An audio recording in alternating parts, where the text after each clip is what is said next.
Mergers and acquisitions actually bring forth a number of immigration issues, mostly and most often because of the fact that immigration is the last thing that companies focus on. So when they are about ready to sign off on the merger and acquisition paperwork, they suddenly realize that they have 100 workers on all different kinds of visas that they now need to see whether or not they can continue being employed, or what are the options for these workers.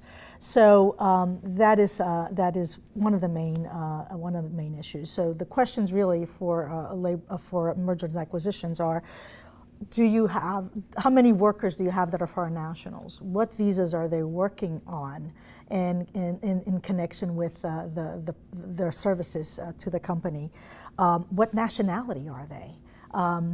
What is the merger and acquisition related to? Are these companies, is the merger and acquisition global acquisition, where we can have some potential options in keeping some of these workers with us?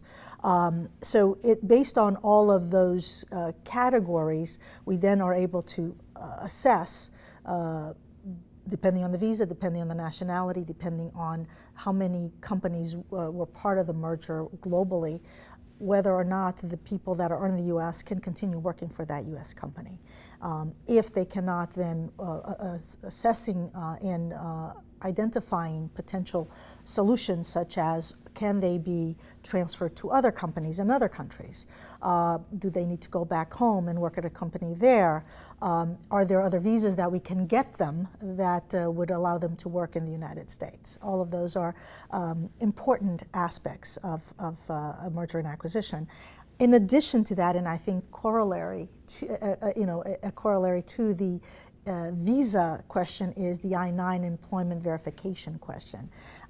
Employment verification is necessary in the United States, not just for foreign nationals, not just for people that are here on an immigrant visa or non-immigrant visa.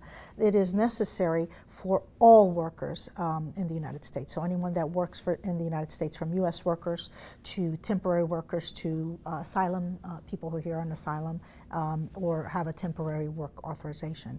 All of them must be verified to ensure that they are legally authorized to work in the United States.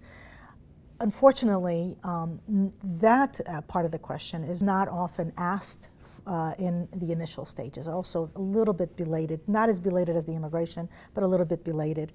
And often there is a need to assess whether or not everybody needs to be re-verified or for the employment authorization, or whether they can continue with the current employment verification made by the initial company.